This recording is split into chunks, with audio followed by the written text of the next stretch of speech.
Hello, everyone, and welcome to this event, Following Your Intuition. Again, I am Beverly Holloway, your inspirational life guru. I am a healing arts practitioner, teacher, and spiritual transition coach on a mission to inspire as many of you as I possibly can towards discovering your divine purpose. It is also my passion to help people maneuver their way through their spiritual awakening. And so I'll be talking at some point in the future about what that actually is. But moving along, I'm going to be sharing with you a couple of things today regarding spiritual nudges. And it's so important that we learn how to develop our spirit so that we can become comfortable with receiving certain nudges from the spirit when it comes to direction in our lives. And a lot of times we can disregard certain spiritual nudges that we may get as just being a thought or whatever. But the more we develop in our spiritual journey, our spiritual walk, we will eventually become more disciplined when it comes to really following our intuition. And so one of the things I want to share with you, first of all, is that spirit is not controlling.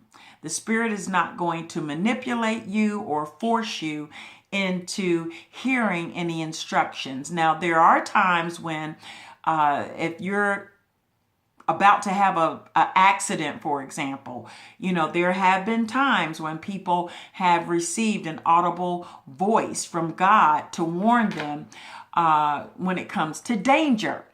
So I remember, just as an example, years ago, I kept getting this feeling that someone was going to run into the back of my car.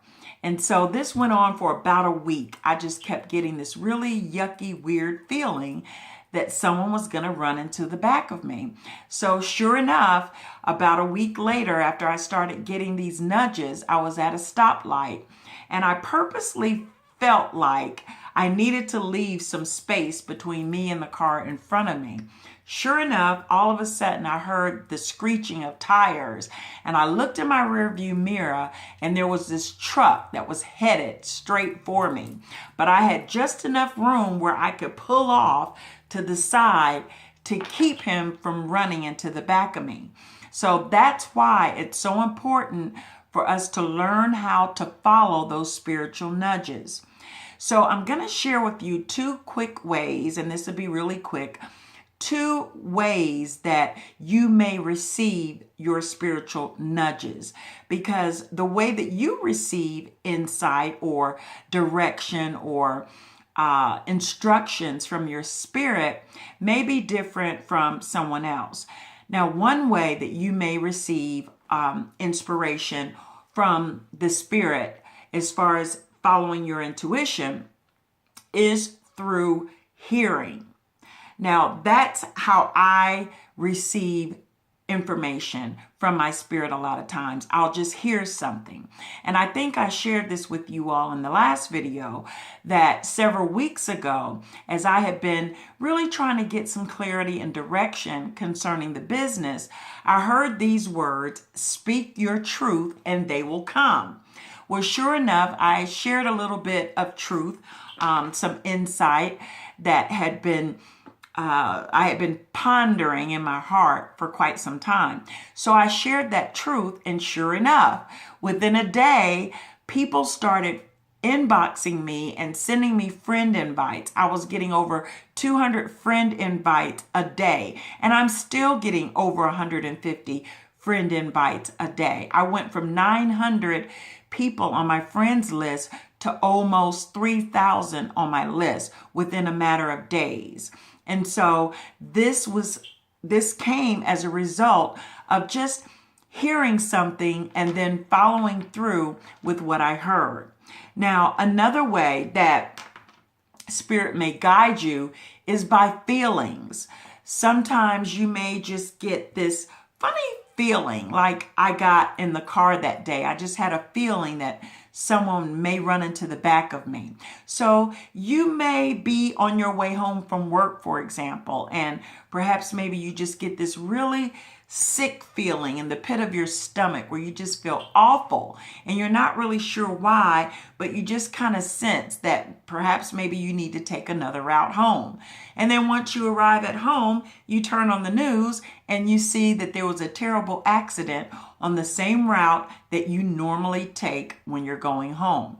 So those are two ways that you can receive instruction from your spirit. And it's listening to those spiritual nudges, being sensitive to those.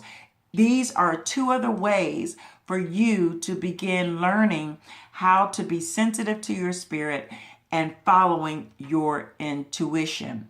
And so I want to encourage you all to also start you a intuition journal. And before you go to bed at night or in the morning, I want you to really spend some time in prayer, really centering yourself so that you can hear from Spirit, and keep you a journal or something by your bed. And when thoughts and things come to your mind, be sure and write those things down. And so just kind of follow those hunches and those thoughts and feelings that you get, and then see what happens as a result of you following some of those things. And so there's a book that I absolutely love. This is by my instructor, actually. She is an instructor at the Southwest Institute of Healing Arts. Her name is Melissa Corder. And this is a really good book, Nudges from the Spirit. I really love this book. So I just want to encourage you all to really get sensitive tonight, and then perhaps maybe share in the comments